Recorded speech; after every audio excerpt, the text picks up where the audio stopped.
Just one more look behind the curtain. You may have noticed when that question was asked, I looked at Dan and said, do you know what that is? Because there is so many issues that come up. As the majority leader, and Matt does a wonderful job of that, he needs to know everything's going to the floor because he decides what's going to be debated. And I did that job for 7 years.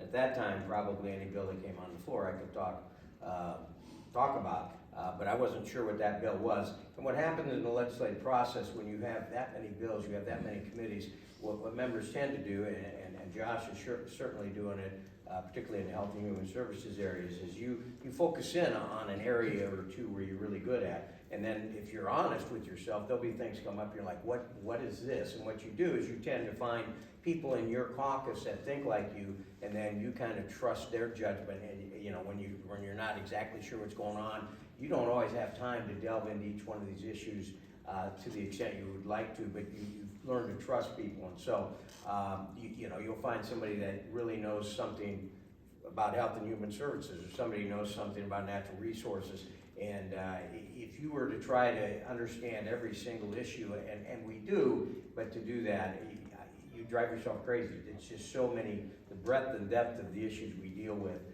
so you focus in on 3 or 4 areas, and then you learn to really respect other people's opinions, and that helps you with your votes, as do your constituents. But that's why I looked at Dan and said, what was that? And then when we talked about it, I do remember that bill, but I couldn't have talked about it intelligently. Of course, that could be said by a lot of